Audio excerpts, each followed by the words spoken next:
Item ಯಾವುದೇ ಇರಲಿ try ಮಾಡಿ ಆಚಿ ಚಿಕನ್ ಮಸಾಲಾ.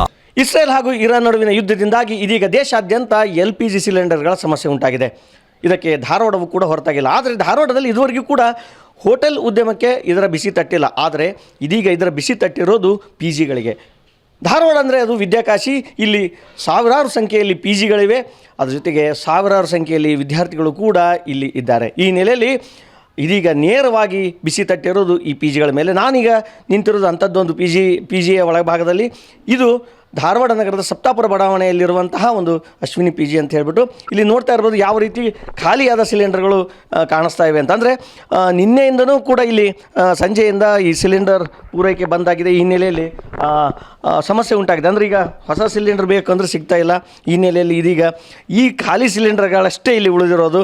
ಇಲ್ಲಿ ಏನು ಸಮಸ್ಯೆ ಆಗಿದೆ ಅಂದರೆ ನಿತ್ಯವೂ ಕೂಡ ನೂರಾರು ವಿದ್ಯಾರ್ಥಿಗಳಿಗೆ ಊಟ ಕೊಡಬೇಕಾಗುತ್ತೆ. ಸಾಮಾನ್ಯವಾಗಿ ಹೋಟೆಲ್ಗಳಾದರೆ ಹೋಟೆಲ್ಗಳು ಬಂದಾಗಿಬಿಟ್ರೆ ಕಾರ್ಮಿಕರಿರ್ತಾರೆ, ಅವ್ರಿಗೆ ತೊಂದರೆ ಆಗ್ಬೋದು. ಆದರೆ ಇಲ್ಲಿ ಏನಾಗುತ್ತೆ, ಒಂದು PGಯಲ್ಲಿ ಅಡುಗೆ ಮಾಡೋದು ನಿಂತುಬಿಟ್ರೆ ನೂರಾರು ವಿದ್ಯಾರ್ಥಿಗಳಿಗೆ ಊಟದ ಸಮಸ್ಯೆ ಆಗುತ್ತೆ. ವಿಶೇಷವಾಗಿ ಈಗ ಏನು ಪರೀಕ್ಷೆಗಳು ನಡೀತಾ ಇವೆ, ಈ ಹಿನ್ನೆಲೆಯಲ್ಲಿ ಆ ವಿದ್ಯಾರ್ಥಿಗಳು ಉಪವಾಸ ಬೀಳುವಂತಹ ಪರಿಸ್ಥಿತಿ ನಿರ್ಮಾಣವಾಗಿದೆ. ಇಲ್ಲಿ ಈ ಒಂದು PGಯಲ್ಲಿ ಇಷ್ಟೊತ್ತಿಗೆ ಆಗಲೇ ರೊಟ್ಟಿ ಅಥವಾ ಚಪಾತಿ ತಯಾರಾಗ್ತಾ ಇದ್ವು. ಆದರೆ ಇವತ್ತು ಈ ಚಪಾತಿಯನ್ನು ಬಂದ್ ಮಾಡಿದ್ದಾರೆ. ಕೇವಲ ಪಲಾವಿಗಷ್ಟೇ ಸೀಮಿತಗೊಳಿಸುವ ಪರಿಸ್ಥಿತಿ ಇಲ್ಲಿ ನಿರ್ಮಾಣವಾಗಿದೆ. ಈಗ ನೋಡ್ತಾ ಇರ್ಬೋದು ಎಲ್ಲ ಉಳಿದಂತೆ ಎಲ್ಲವೂ ಕೂಡ ಇದೆ. ಇಲ್ಲಿ ತರಕಾರಿ ನೋಡ್ಬೋದು, ತರಕಾರಿ ಇಷ್ಟೊಂದು ಪ್ರಮಾಣದಲ್ಲಿ ಸ್ಟಾಕ್ ಇದೆ.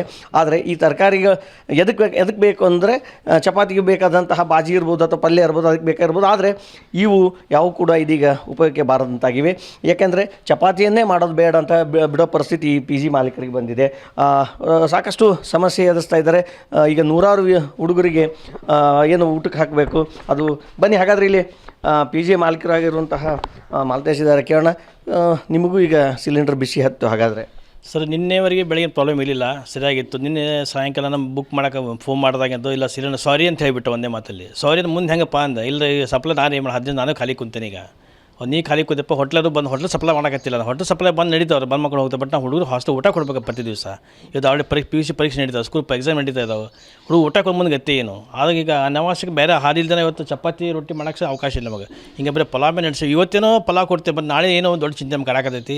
ಅಷ್ಟು ಬೇಗ ಸರ್ಕಾರ ಕೂಡಲೇ ಕ್ರಮಕ್ಕೆ ಹೋಗು. ಹೋಟ್ಲವ್ರಿಗೆ ಏನೋ ಸ್ವಲ್ಪ ಅಡ್ಜಸ್ಟ್ ಮಾಡ್ಕೋತಾರೆ. ನಮ್ಮ ಮಕ್ಕಳಿಗೆ ಪರೀಕ್ಷೆ ತೊಂದರೆ ಆದಂಗೆ ಊಟ ವ್ಯವಸ್ಥೆ ಒಂದು ಆದಷ್ಟು ಒಂದೊಂದು ಸಿಲಿಂಡರ್ ಸ್ವಲ್ಪ ಅರ್ಧ ಭಾಗ ಕೊಟ್ಟರು ನಾವು ಊಟವನ್ನು ಪೂರೈಸ್ಬೋದು. ಸುಮಾರು ಮಕ್ಕಳು ಮನೆ ಡಿಪೆಂಡ್ ಇರ್ತಾರೆ. ಅವರು ನಂಬ್ಕೊಂಡು ಪಾಲಕ ನಮ್ಮೇ ಬಿಟ್ಟು ಹೋಗಿರ್ತಾರೆ. ನಾವೇನು ಉತ್ತರ ಕೊಡಬೇಕು ದೊಡ್ಡ ಎಕ್ಸ್ಟ್ರಾ ಪ್ರಶ್ನೆ ಆಗಿದೆ. ಕೂಡಲೇ ಸರ್ಕಾರ ಮಧ್ಯಪ್ರವೇಶಿಸಿ ಸರಬರಾಜನ್ನು ಮಾಡ್ರಿ ಅಂತೇಳಿ ಈ ಮೂಲಕ ಕೇಳ್ಕೊತೀನಿ. ಅಲ್ಲಿ ಈಗ ರಿಕ್ವೆಸ್ಟ್ ಮಾಡ್ಕೊಂಡ್ರೆ ಏನು ಹೇಳ್ತಿದ್ರೆ ಅಂದರೆ ಅವ್ರ ಹತ್ರ ಸ್ಟಾಕ್ ಇಲ್ಲ ಅಂತ. ಹಾಗಾದರೆ ಅವ್ರಿಗೆ ಸ್ಟಾಕ್ ಇಲ್ಲ ಅಂತಾರೆ.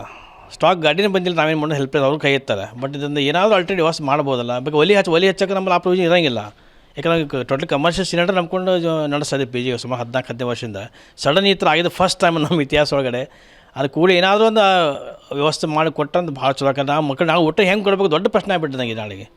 ಈಗಾದ್ರೆ ಉಳಿದು ಎಲ್ಲ ಮಟೀರಿಯಲ್ ನಿಮ್ಮ ಹತ್ರ ಆಗೋದು, ಸೌತೆಕಾಯಿ ಇರ್ಬೋದು, ತರಕಾರಿ ಎಲ್ಲ ಇದೆ. ಆದರೆ ಮುಖ್ಯವಾಗಿದ್ದೇ ಇಲ್ಲ. ಹಾಗಾದರೆ ತರಕಾರಿ ಕಿರಾಣಿ ಎಲ್ಲ ಸ್ಟಾಕ್ ಇದೆ. ನಮ್ಮ ಲೇಬರ್ಸ್ ಸಿಬ್ಬಂದಿಗೆ ಖಾಲಿ ಕುಂತಾರೆ ಅದು ಕೆಲಸ ಇಲ್ಲದಕ್ಕೆ. ಅವ್ರದ್ದು ಪಗಾರ ಕೊಡಬೇಕು, ಅವ್ರಿಗೆ ಮನೆ ನೀಡಬೇಕು. ಮತ್ತು ನಾನು ಅಡುಗೆ ಮಾಡೋದು ಅವ್ರ ಪಗಾರ ಕೊಡ್ತೀನಿ, ನಡೆಸ್ಬೋದು. ಪಾಪ ನನ್ನ ಮಕ್ಕಳು ಊಟ ಹೆಂಗೆ ಕೊಡಬೇಕು ಅನ್ನೋ ದೊಡ್ಡ ಚಿಂತೆ ಆಗ್ಬಿಟ್ಟು ನನಗೆ. ಯಾಕೆ ಪರೀಕ್ಷೆ ಸಂದರ್ಭ ಇದೆ.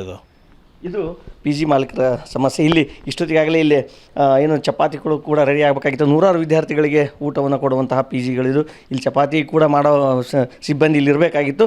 ಆದರೆ ಈ ಒಂದು ಸಿಲಿಂಡರ್ ಸಮಸ್ಯೆಯಿಂದಾಗಿ ಚಪಾತಿ ರೊಟ್ಟಿಯಂತಹ ಏನು ಪದಾರ್ಥಗಳನ್ನು ತಿನಿಸುಗಳನ್ನು ಏನು ಬಂದ್ ಮಾಡಲಾಗಿದೆ. ಒಟ್ಟಿನಲ್ಲಿ ಈ ಸಮಸ್ಯೆ ಇದೀಗ ಇವತ್ತಿನಿಂದ ಶುರುವಾಗಿದೆ. ಮುಂದಿನ ದಿವಸದಲ್ಲಿ ಎಲ್ಲಿವರೆಗೆ ಹೋಗಿ ನಿಲ್ಲುತ್ತೆ ಅನ್ನೋದನ್ನು ಕಾದು ನೋಡಬೇಕಾಗಿದೆ. ಕ್ಯಾಮರಾ ಪರ್ಸನ್ ಅಕ್ಷಯ್ ಜೊತೆ ನರಸಿಂಹಮೂರ್ತಿ ಪ್ಯಾಟಿ TV9 ಧಾರವಾಡ.